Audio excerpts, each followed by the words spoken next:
আসসালামু আলাইকুম dear viewers.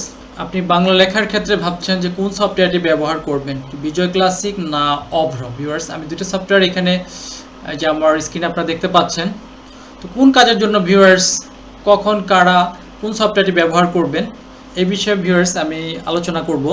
তো ভিউয়ার্স, আমরা বিজয় সফটওয়্যারটি এটা একটা খুব পরিচিত একটি সফটওয়্যার, মানে সবচেয়ে বেশি ব্যবহৃত একটি সফটওয়্যার হচ্ছে বিজয় সফটওয়্যার, আর একটা হচ্ছে অভ্র। এটাও কিন্তু অনেক বেশি ব্যবহার হয়। তো বিজয়ের ভিউয়ার্স কিছু আলাদা বৈশিষ্ট্য আছে। যারা আমরা সাধারণত প্রফেশনালে কাজ করি, লেখালেখির কাজ করে অভ্যস্ত, তারা কিন্তু বিজয় ব্যবহার করি। এখন বিজয় দিয়ে যে লেখাটা আমরা লিখি, তো সেখানে কি এগুলো দিয়ে ইন্টারনেটে ব্যবহার করা যায় ওই লেখাটা? জি ভিউয়ার্স, লেখা যায়, তবে সিস্টেমটা একটু হালকা পার্থক্য আছে। তো বিজয় লিখতে গেলে ভিউয়ার্স আমাদেরকে কি করতে হয় একটু আমরা বুঝে নেই। বিজয় যখন আমরা বাংলা লিখতে যাই, তখন আমাদেরকে এই যে সফটওয়্যার এখান থেকে আমাদেরকে বিজয় ক্লাসিক সেট করে নিতে হয় এবং এইখানে একটা বাংলা ফন্ট থাকতে হয়। তাও কোনটা? এই যে বিজয় ক্লাসিকের সাথে যে সকল ফন্টগুলো স্যুট করে ভিউয়ার্স, এখানে এম জে লেখা আছে যেগুলো, এগুলো হচ্ছে বিজয় ক্লাসিকের সাথে স্যুট করে। তো ভিউয়ার্স, এখন যেহেতু এই সেটিংটা আছে, এখন কিন্তু আমি বাংলা লিখতে পারবো। যেমন আমি বাংলা লিখতে পারি, এখন কিন্তু একেবারে বিশুদ্ধ বাংলা হচ্ছে ভিউয়ার্স। যদি এর কোনো একটা ব্যতিক্রম হয় তাহলে কিন্তু শুদ্ধ বাংলা হবে না। যেমন আমি এইখানে এখন ইংরেজি রাখলাম, এখন কিন্তু আমার বাংলা হবে না, শুদ্ধ বাংলা হবে না ভিউয়ার্স, এই যে আসতেছে না। ঠিক আছে। তো আমাদেরকে এখানে সমন্বয় রাখতে হবে বিজয় ক্লাসিকের ক্ষেত্রে। এখানে বিজয় ক্লাসিক এবং আমাদের এখানে সূচনী এম জে বা অন্য যে কোনো ফন্ট যেটা শেষে এম জে আছে, শুধু ও এম জে না, এম জে, জাস্ট এম, যেটা আমাদের খেয়াল করতে হবে। তো এইটা হলে আমাদের কি বিশুদ্ধ বাংলা হবে এবং এইটা একটা স্টাইল ভিউয়ার্স। আরেকটা হচ্ছে যে আমরা ইউনিকোড সিস্টেমে লিখতে পারি। এই ইউনিকোড সিস্টেমে কিভাবে লিখবো ভিউয়ার্স, সেক্ষেত্রে আমাদেরকে তেমন কোনো কাজই করতে হবে না, একেবারে শর্টকাট বা জাস্ট কিবোর্ড থেকে ভিউয়ার্স আমাদেরকে যেটা করতে হবে কন্ট্রোল অল্টার ভি। এই ইউনিকোড সিস্টেমে আমরা যখন লিখবো ভিউয়ার্স, তখন যেটা আমাদের হবে, এটা অটোমেটিক্যালি আমরা ইন্টারনেটে ব্যবহার করতে পারবো এবং এটা সবচেয়ে সহজ সিস্টেমটা। তবে আমাদেরকে যে কিবোর্ডের লেআউট সম্পর্কে আমাদের ধারণা থাকতে হবে যে কোন কিতে কোন বর্ণটা আছে। তো ভিউয়ার্স, আমি একটু দেখাই। যেমন এখানে আমি বাংলা লিখতে পারি।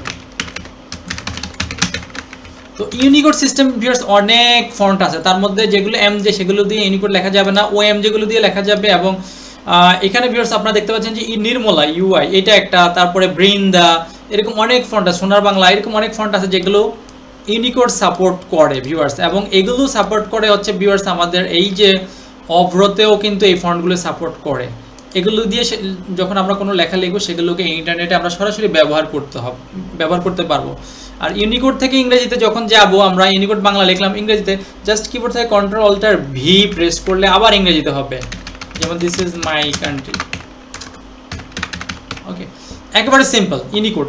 বাট যখন আমরা বাংলা লিখতে যাব বিজয় ক্লাসিকের, বিজয় বাংলা যেটাকে বলা হয়, তখন অবশ্যই আমাদেরকে এখানে বিজয় ক্লাসিক রাখতে হবে এবং এখানে একটা ফন্ট রাখতে হবে। আর এই বিজয় ক্লাসিকের এই যে বিষয়টা, বাংলা ইংরেজি করার যে বিষয়টা, সেটা নিয়ে একটু বলি। যখন বিজয় ক্লাসিকে আমরা বাংলা ইংরেজি করব, তখন কন্ট্রোলটার বি দিয়ে এখানে বিজয় ক্লাসিক রাখবো, কন্ট্রোলটার বি দিয়ে, আর এখানে একটা বাংলা ফন্ট রাখবো, একটা বাংলা ফন্ট। তো আমরা সবচেয়ে ডিফল্ট সেটিংয়ে যেটা করি সূচনী এম, যেটা হচ্ছে সবচেয়ে বহুল ব্যবহৃত। যেমন আমি বাংলা লিখতে পারি, এইটা লিখলাম। এখন আমি ইংরেজি করব, তাহলে ইংরেজি লিখবো, তাহলে কি করব? তাহলে আমি কন্ট্রোল অল্টার বি চেপে তারপরে আবার একটা ইংরেজি ফন্ট নিয়ে আসবো ভিউয়ার্স। যেমন টাইমস নিউ রোমান নিয়ে আসলাম আমি, তাহলে এইভাবে লিখলাম দিস ইজ মাই কান্ট্রি। তো ভিউয়ার্স দেখতে পাচ্ছেন এখানে দুইটা ফন্ট, এখানে যে টাইমস নিউ রোমান দিয়ে আমরা ইংরেজি লিখলাম এবং এর সাথে সমন্বয় হচ্ছে যে এই যে এখানে ইংলিশ লেখাটা থাকবে, এই যে আমাদের বিজয় সফটওয়্যারে। ওকে, তাহলে কিন্তু ফিওর কি হবে? ফিওর ইংরেজিটা হবে। আর যখন আমরা ইউনিকোডে লিখবো, তখন জাস্ট একটাই ফর্মুলা, কন্ট্রোল অল্টার ভি। একবার বাংলা লিখবো, একবার ইংরেজি চলে আসবে, কন্ট্রোল অল্টার ভি। এক্ষেত্রে ফন্ট চেঞ্জ করার কোনো প্রয়োজন নাই। এইটা গেল আমাদের সবচেয়ে শর্টকাট ওয়ে বাংলা লেখার বিজয়ে। সেক্ষেত্রে আমরা পেজের ভিতরে লিখি বা অনলাইনে লিখি, অনলাইন কোনো ওয়েবসাইটে লিখি, কোনো সমস্যা নাই, সব জায়গায় আমরা কিন্তু বাংলা লিখতে পারবো। তো সেটাও আমরা একটু দেখাই দিই যে আসলে বিজয় ক্লাসিক দিয়ে আমরা কি অনলাইনে বাংলা লিখতে পারবো কিনা। তো ভিউয়ার্স, আমি একটু দেখাচ্ছি আপনাদেরকে। এখানে এখন আমি একটা বাংলা লিখবো ভিউয়ার্স, কন্ট্রোল অল্টার ভি চাপবো। আমার এই যে এখানে ভিউয়ার্স দেখুন ইউনিকোড কিন্তু চালু হয়ে গেছে, ঠিক আছে। যেমন ঢাকা বিশ্ববিদ্যালয় লিখলাম, ঢাকা বিশ্ববিদ্যালয়। ওকে, এই যে আমি এন্টার দিলাম, চলে আসলো। তাহলে আমরা কিন্তু সহজেই কিন্তু কি ইন্টারনেটে বাংলা লেখার জন্য বিজয় ইউনিকোড ব্যবহার করতে পারি, এটা কোনো সমস্যা না। আর আমরা যখন অভ্র ব্যবহার করব ভিউয়ার্স, অভ্রটা কিভাবে কাজ করে সেটা আমরা একটু দেখব। তো আমি এটাকে একটু ক্রস করে দিলাম এখান থেকে, বা এটা হিডেন করে দিলাম। এই যে আমাদের এখানে আছে অব্র কিছু সেটিং আছে ভিউয়ার্স, আমরা একটু সেটিংটা দেখে নেই। অব্র কি সেটিংটা ব্যবহার করছে, যে স্পেল চেকার আছে, তারপরে অব্রটা হচ্ছে আমাদের F12 বাংলা লেখার মানে আমাদেরকে যেভাবে, এটা তো ফন্ট অপশন চেঞ্জ করার কিছু নাই। তো এটার ক্ষেত্রে যখন আমরা বাংলা লিখব, তো ভিউয়ার্স আমি এটা কেটে দিলাম, আমার এই যে বিজয়টা কেটে দিলাম, বিজয়টা কেটে দিয়ে আমি এখন এখান থেকে আমার এই যে বারটা আছে এটাকে আমি একটু ওকে, এখান থেকে আমি এখন বাংলা লিখব। আচ্ছা, এখন তো আমার ইংরেজি আসতেছে। এখানে হচ্ছে এটাকে চেঞ্জ করতে হলে আমাদেরকে কিবোর্ড থেকে, আচ্ছা কিবোর্ড থেকে আমাদের F12 সম্ভবত, এই যে ভিউয়ার্স এই যে বাংলা চলে আসছে F12, কিবোর্ড থেকে F12 চাপলে আমাদের এখানে বাংলা লেখা হবে, তবে ইংরেজিতে বাংলা। ভিউয়ার যেমন আমি বাংলা লিখবো, তো বাংলা লেখার জন্য BANGLA, যেটা ইংরেজি লিখবো সেটাই কিন্তু বাংলা হয়ে যাবে, BANGLA। তো ভিউয়ার্স এই যে বাংলাটা কিন্তু হয়ে গেছে। এখন এখানে কিন্তু সঠিকভাবে দেখাচ্ছে না ভিউয়ার্স, এখন কেন দেখাচ্ছে না এটা একটু কথা আছে এখানে। এই ফন্টটা এখানে আমাদেরকে টাইমস নিউ রোমান দেওয়া, এখন এটাকে যদি আমরা বৃন্দা দেই, এই যে এখানে বৃন্দা, তো আমি একটু F12 দিয়ে আবার একটু ফন্টটা চেঞ্জ করে নিলাম, বৃন্দা BRINDA। ভিউয়ার্স দেখুন এই যে বাংলা চলে আসছে। তারপর আমরা এখান থেকে নতুন একটা পেজে ভিউয়ার্স বাংলা লিখবো, এটাকে ক্লোজ করে দিলাম, তাহলে আমাদের জন্য বেটার হবে, যেহেতু এখানে দুইটা সফটওয়্যার লেখা সেক্ষেত্রে কিছু প্রবলেম হচ্ছে। তো আমরা নতুন একটা পেজ নিলাম, তো এখানে একটু ফন্টটাকে বড় করে নিলাম। এখন কিবোর্ড থেকে আমরা এখানে F12 প্রেস করলাম, বাংলা চলে আসলো, যেমন BANGLA বাংলা। ভিউয়ার্স দেখুন বাংলাদেশ, আমি ইংরেজিতে বাংলাদেশ লিখলাম কিন্তু বাংলাতে হয়ে গেছে বাংলাদেশ একটি।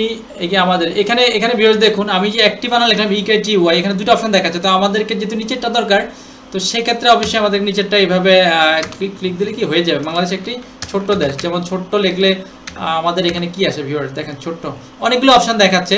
তো এগুলো এভাবে কিন্তু আমাদেরকে বাংলা আমরা লিখতে পারি, তবে ভালো বাংলা কিন্তু অভ্র দিয়ে লেখা যাবে না, এবং সময় সাপেক্ষ বিষয়, খুব স্লো গতির বাংলা লিখতে গেলে আমাদেরকে অভ্র ব্যবহার করতে হবে, মানে স্লো একবারে আস্তে আস্তে খুব হালকা হালকা লিখলেই হবে। তো এইটা আসলে খুব বেশি একটা সাজেস্ট করি না আমি, যে আপনারা অভ্র দিয়ে বাংলা লিখবেন, এটা অভ্যস্ত হবে, এটা মানে খুবই স্লো গতি যেটা বলে। আর আপনারা অবশ্যই কুইক স্পিড যদি একটু বাড়াইতে চান, স্মুথলি লিখতে চান, তাহলে অবশ্যই বিজয়ের শরণাপন্ন হতে হবে। এই যে আমাদের এখানে যে বিজয় আছে, এইটা অবশ্যই আপনাকে শরণাপন্ন হতে হবে বিজয়ের। ওকে, তো অভ্র তো এখানে রানিং, আমরা এখানে অভ্রটাকে ক্লোজ করে দিলাম।